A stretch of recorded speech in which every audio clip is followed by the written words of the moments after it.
America এয়ারপোর্টে একটা অদ্ভুত ঘটনা ঘটে গেছে। স্ক্রিনে যে মহিলাকে দেখতে পারতেন এ কিন্তু সাধারণ মানুষ নয়। মহিলাটির হাঁটা চলাফেরা দেখে এয়ারপোর্টের মানুষ সবাই সন্দেহ করছে এটা কোনো মানুষ হতে পারে না। তাকে সন্দেহের কারণে তাকে আটকাইছে। আটকানোর পরে তাকে জিজ্ঞাসা করা হয়েছে আপনি কোন রাষ্ট্র থেকে আসছেন। সে এমন একটা রাষ্ট্রের নাম বলছে যে রাষ্ট্র পৃথিবীতেই নাই। রাষ্ট্রটির নাম বলছে টরেঞ্জা। এই মহিলাটিকে নিয়ে পুরাই সোশ্যাল মিডিয়াতে অলপুরে উঠে গেছে। আসলে এই মানুষটা কে হতে পারে?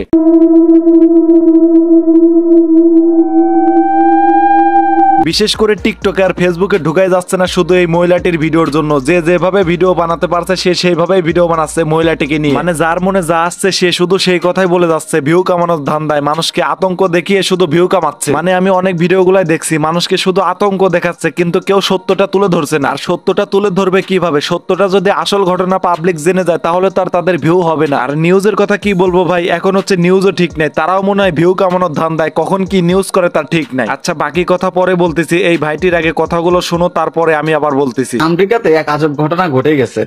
আমেরিকার জিপকো এয়ারপোর্টে এক আজব মহিলার সন্ধান মিলেছে এবং এই ভিডিওটা বর্তমানে অনলাইনে প্রচুর ভাইরাল হয়েছে।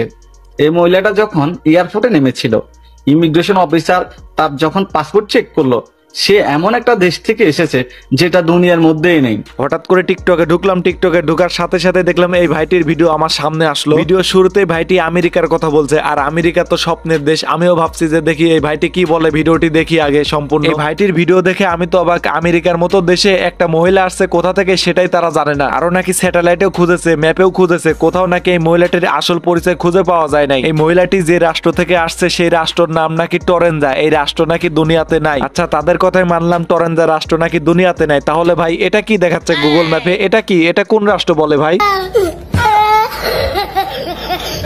মানে ফাইজলামের একটা লিমিট থাকা উচিত। এমন এমন কথা বলে ভিডিও বানায় সাধারণ পাবলিকদের একদম পাগল করে ফেলছে। শুধু আমি এই ভাইটিকে বলছি না, এই ভাইটির মতো আরো হাজার হাজার মানুষ ভিডিও বানাইছে এই বিষয় নিয়ে। আমি এই মহিলাটির বিষয় নিয়ে যতগুলা ভিডিও দেখছি একটা ভিডিও তো সত্যটা তুলে ধরে নাই কেউ। এটা নিয়ে অনেক মাতামাতি হচ্ছিল, এটা নিয়ে অনেক ভুল বোঝাবুঝি হচ্ছিল। এই জন্য ভাবলাম এই বিষয় নিয়ে আমি একটা ভিডিও দেই। আর সম্পূর্ণ যদি এই মহিলাটির সবকিছু বিষয় নিয়ে বুঝিয়ে তোমাদের বলতে যাই তাহলে আমার ভিডিওটি অনেক বড় হয়ে যাবে। এই বিষয়ে কথা বলে আর ভিডিওটি বেশি বড় বানাতে চাই না। আশা করি তোমরা এটুক ভিডিওতেই বুঝে গেছো আমি কি বোঝাতে চেয়েছিলাম। তো আজকের ভিডিওটি এই পর্যন্তই।